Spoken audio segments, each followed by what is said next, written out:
시간 우리 계시록 13장을 같이 보겠습니다.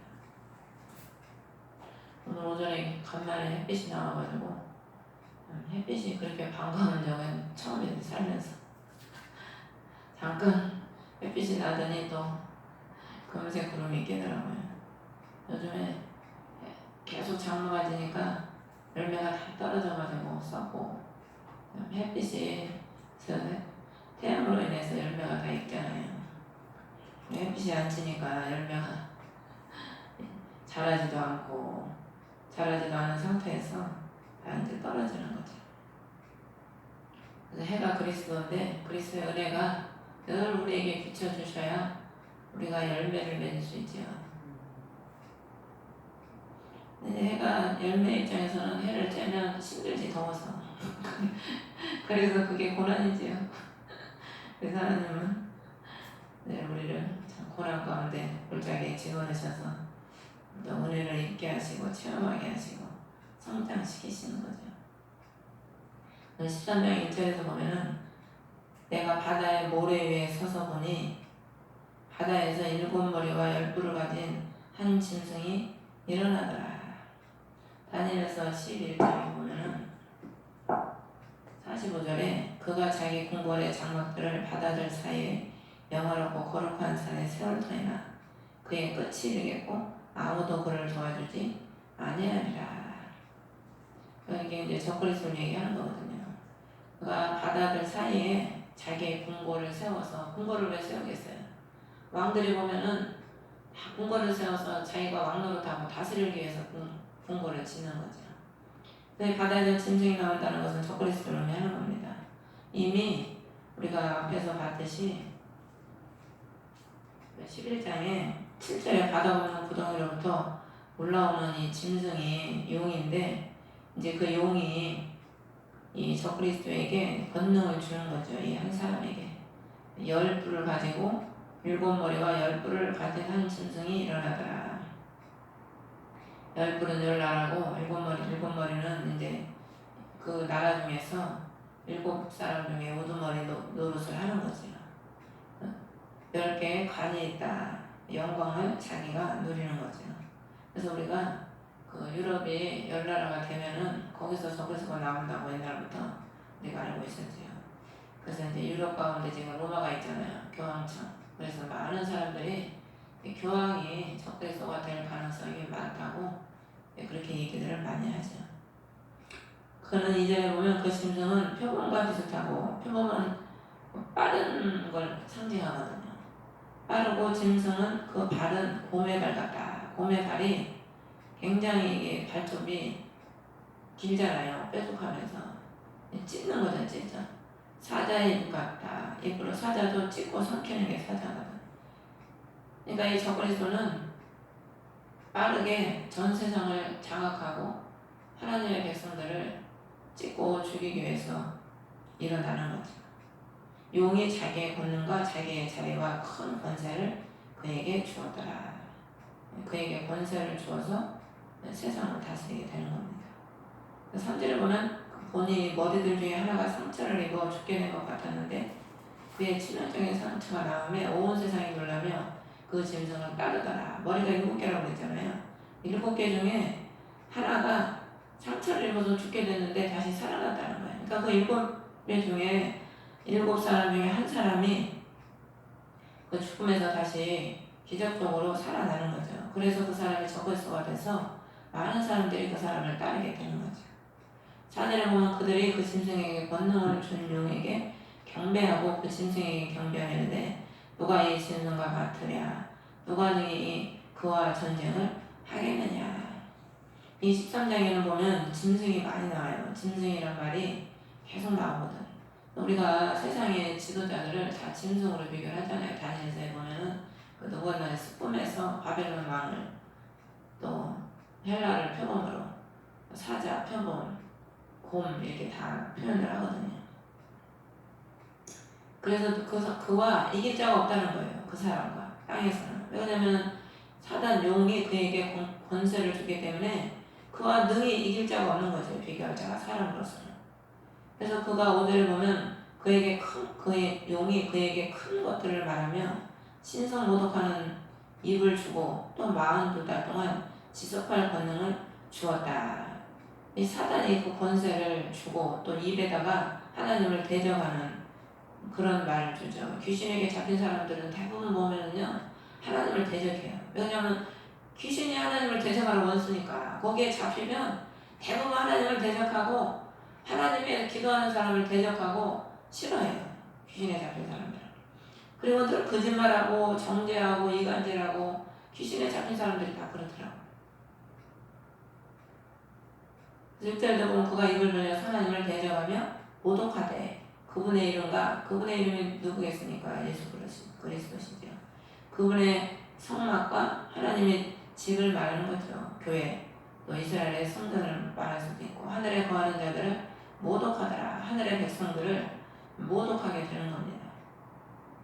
그래서 저기 데살로니가 보면은 적그리스도가 불법의 사람이 일어나지 않으면 휴거가 있지 않다고 그랬거든요. 그래서 마지막 날팔에 휴거가 된다고 그러기 때문에 적그리스도가 일어나고 얼마 안 있어서 휴거가 일어날 것 같아요. 성경상으로 보면 그렇게 됩니다.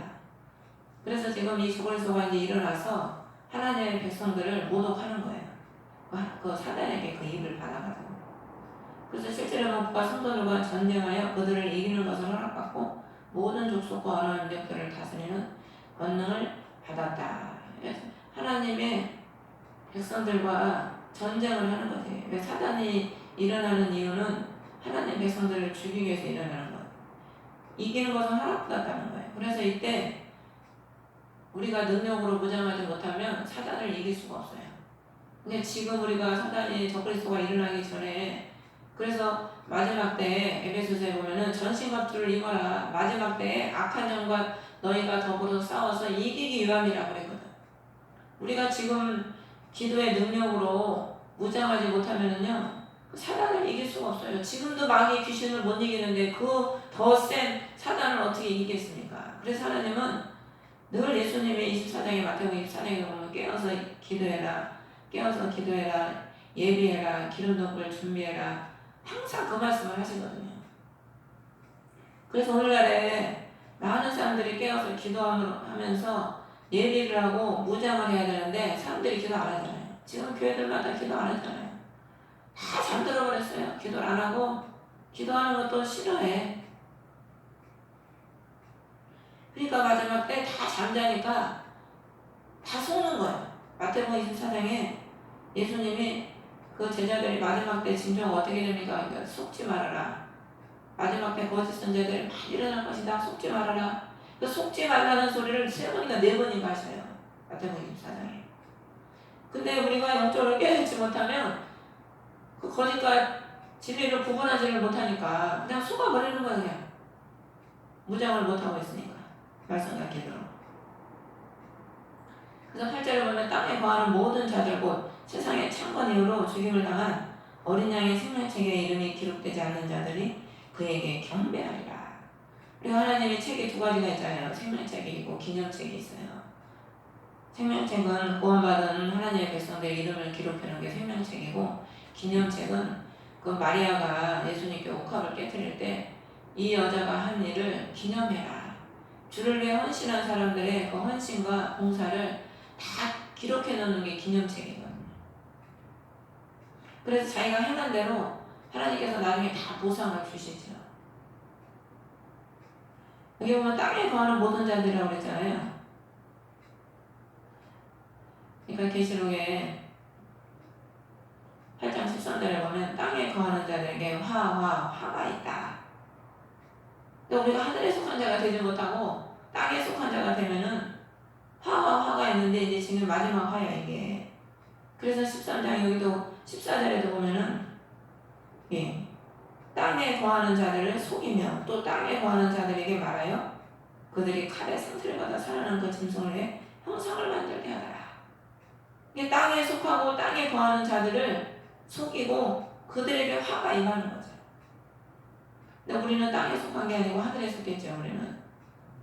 그렇기 때문에 적그리스도의 지배와 통치를 받지 않고 우리 하늘왕국의 왕이신 예수 그리스도의 통치를 받는 거죠. 우리는.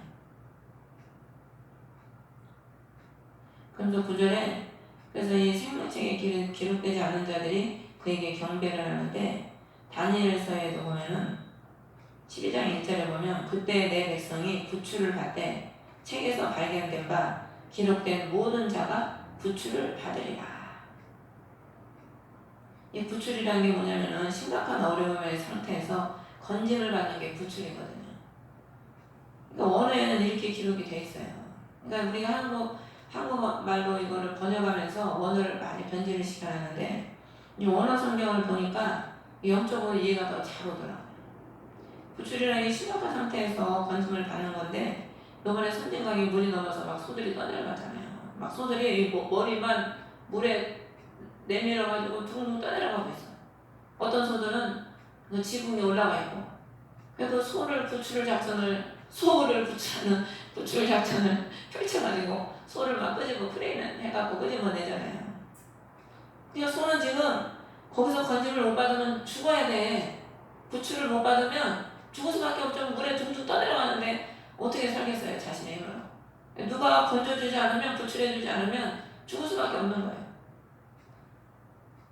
그 세계 2차 대전인가 2차 대전인가 해놓고 맨날 히틀러가 유대인들을 죽일 때 학살할 때 많은 나라에서 유태인들이 온 나라에 흩어져 살았잖아요. 유럽에. 여러 나라에서 유태인들을 살리기 위해서 구출 작전을 많이 펼쳤어요. 그리고 그들을 숨겨주고 다른 나라에 보내주고 그렇게 많은 노력을 해서 구출을 했는데 그 영화 신들러가에도 보면은 그 사업자 그 공장을 하는 그 사람이 이름이 신들러죠. 그 사람이 많은 유대인들을 사가지고 자기가 그들을 수용소로 가는 유대인들을 사서 자기 공장의 일본을 산 거예요. 돈을 주고. 그러니까 그들을 구출하기 위해서. 그가 그렇게 그들을 구출하지 않았다면 그들은 수용소에 가서 가스 실험 그리고 밥도 그 사람들의 옷을 다 벗겨서 그 좁은 공간에 막 수천 명을 넣어놨대요. 화장실도 없대요. 화장실도 하나인가 뭐 있어가지고 이 수용을 사람은 많은 데다가 이게 너 수용을 못하니까 유대인들이 똥 범벅이 되고 그 물은 하루에 딱 한 컵을 준대요. 그렇게 줬대요. 그래서 어떤 배가 고파서 막 더워서 더웠고 배가 고프고 얼마나 괴롭겠습니까? 그런 상황에서 그거 먼저 먹지 자기 얼굴부터 닦겠어요. 아무리 몸에 똥이 묻어 있어도. 대부분의 사람들이 그 한 컵에 물을 주면 그냥 막 벌컥벌컥 먹기 바쁜 거죠. 근데 그 중에 소수의 몇 명은 그걸 가지고 자기 얼굴을 닦으래요. 자기 얼굴을 닦고 자기 몸을 닦고 내가 안 먹고 죽더라도 하나님의 자녀로 깨끗하게 내가 깨끗해야 되겠다. 그래서 그렇게 안 먹고 자기를 씻고 그런 사람은 오히려 그 군인들이 그거에 감명을 받아서 그 사람한테 더 자기를 베풀었다는 어쩌잖아. 그만큼 유대인들이 많이 거기서 죽어갔거든요. 근데 그 당시에 구출을 받았던 유대인들은 소수래요, 소수. 그럼에도 불구하고 많은 유대인들이 죽고 소수만 구출을 받은 거지. 그래서 하나님이 이제 적그리스도가 세상을 지배해서 성도들이 더 이상 이제 버틸 수 없고 살 수 없을 때 하나님의 백성들을 구출을 하시는 거죠. 그 적그리스도에서. 그러면서 10절에 포로로 끌려가는 자는 포로로 끌려갈 것이요.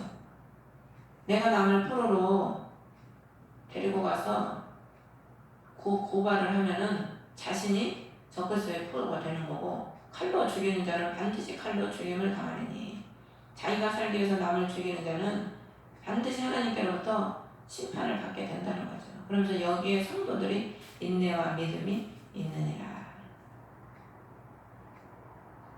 그래서 우리가요 예수님은 좁은 길을 따라오라고 그러잖아요. 주님 위해서 우리가 다 버리고 좁은 길 따라가면서 배고픔, 추위, 더위 이런 많은 고난을 겪어본 사람들은 그 당시에 이때가 와서 만약에 이때가 우리 앞에 이런 시대가 온다면 웬만한 고난은 그래도 이기죠. 그런데 뭐 예수를 믿는다고 해도 먹을 거 다 먹고 편안하게 살고 고난도 안 받아본 사람이 이 고난을 이기겠습니까? 못 이기고 다 배반하게 돼요. 그래서 성도들의 인내와 믿음이 여기 있다는 거예요.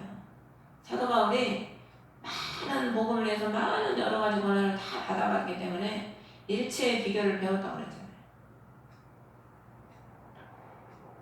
11절에 보면은 내가 보니 또 다른 짐승이 땅에서 올라오는데 그는 어린 양같이 두 뿔이 있고 용처럼 말을 하더라. 이건 이제 거짓 선지자를 의미하는데 어린 양 같다는 것은 하나님의 종 행세를 하는 거예요, 겉으로는.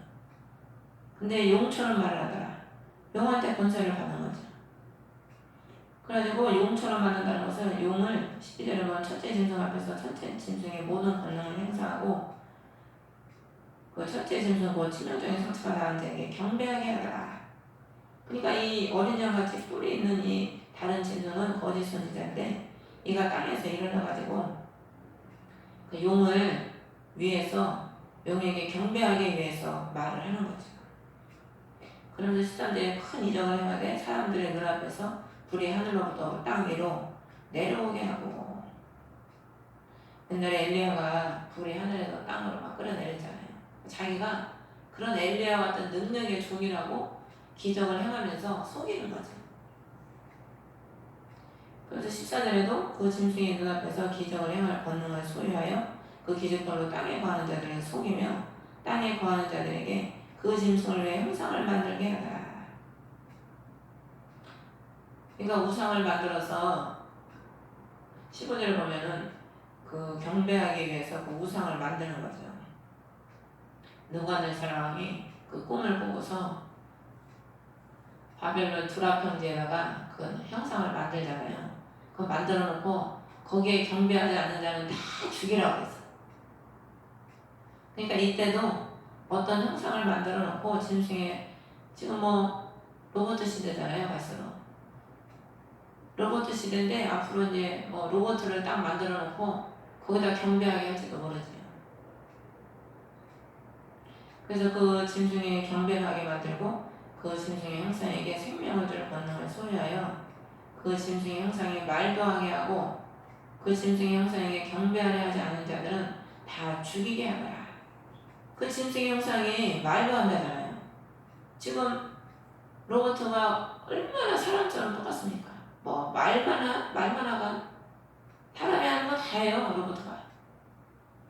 그래서 말도 하고 경배하지 않는 자들은 다 죽이게 만드는 거죠. 기계를 통해서.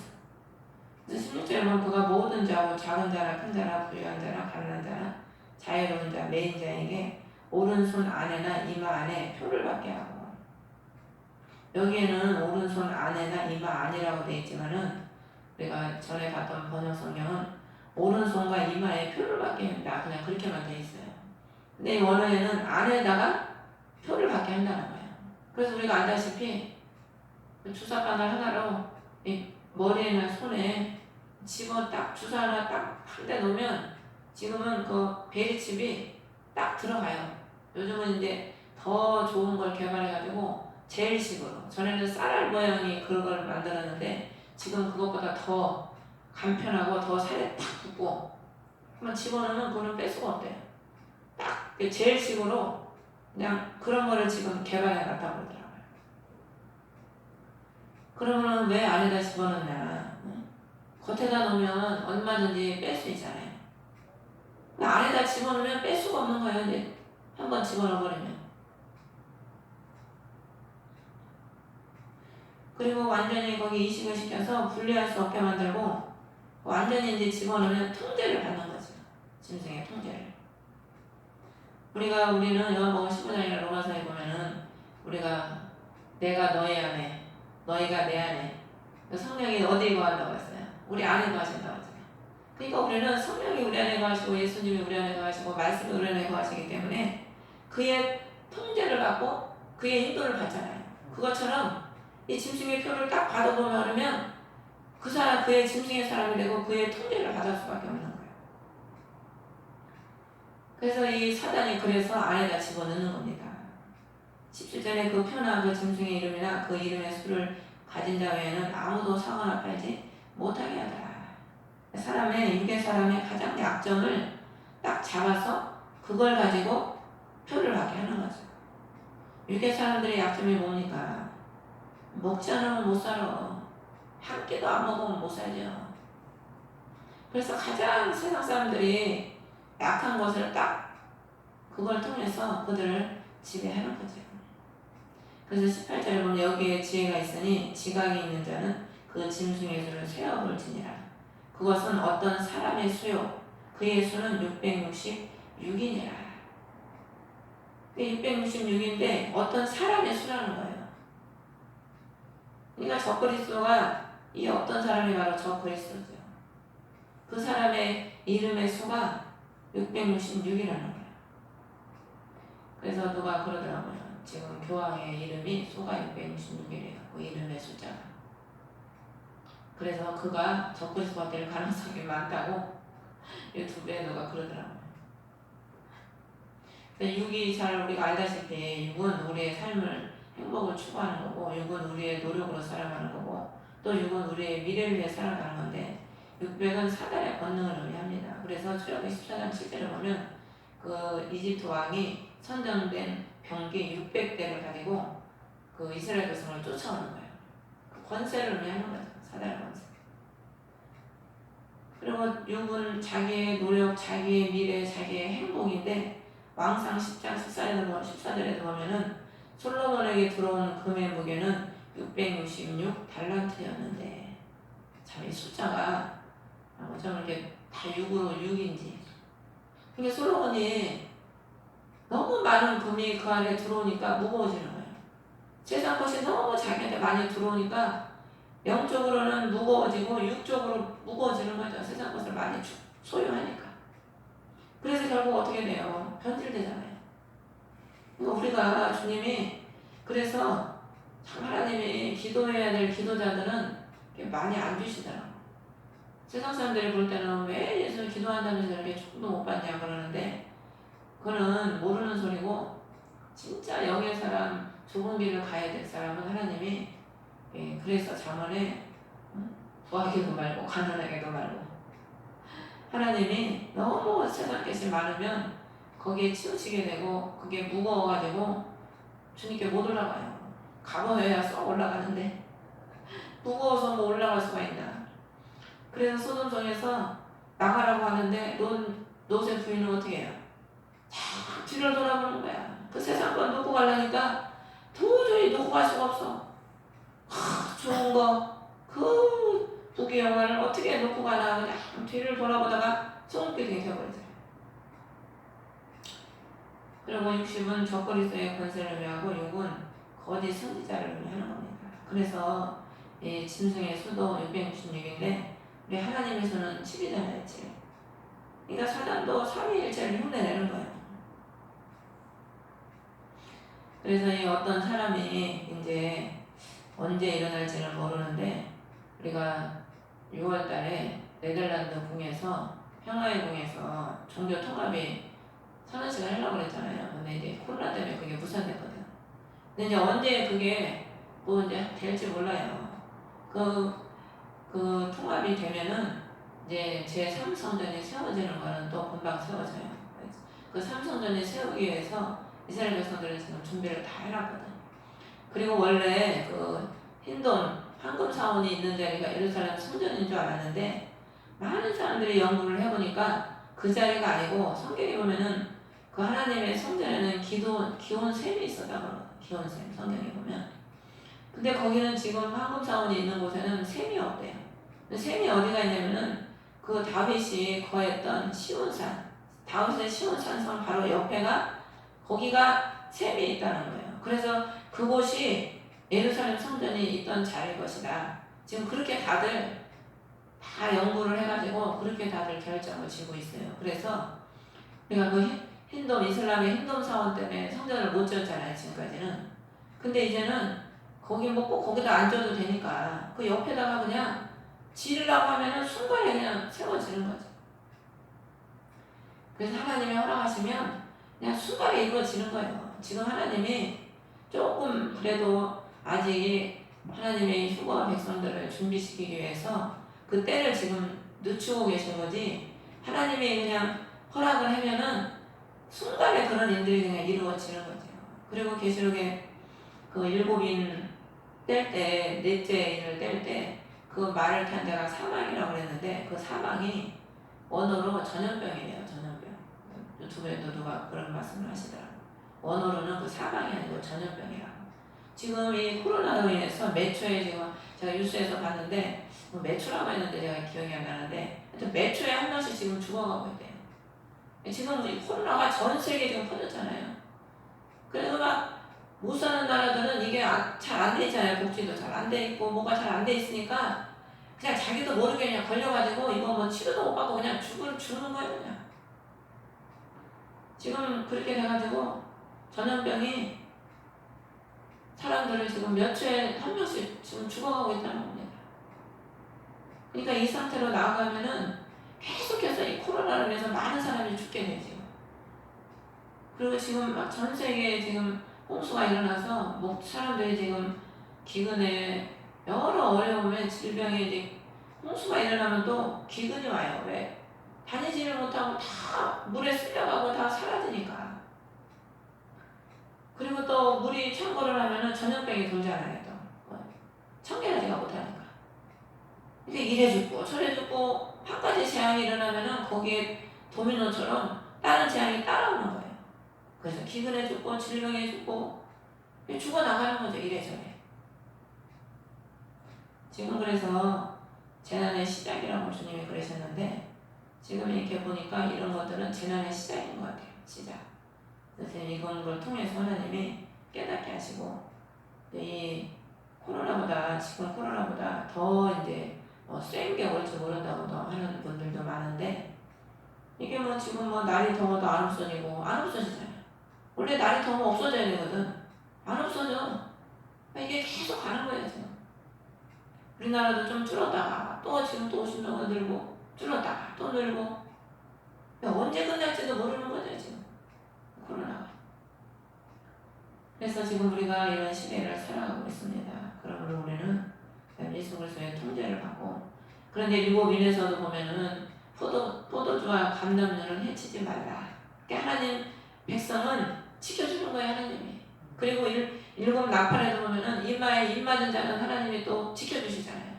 그러니까 하나님의 백성은 우리같이 깨어서 기도하고 주님 이게 뜻대로 살려고 하는 사람은 그 일곱 인의 환난에서도 지켜주시고 일곱 나팔의 환난에서도 지켜주시는 거죠.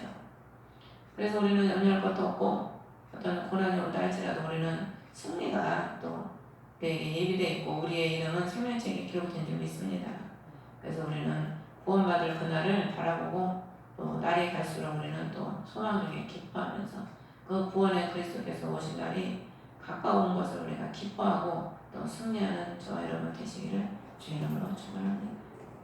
하늘에 계신 우리 아버지 이름이 그렇게 기름을 받으시고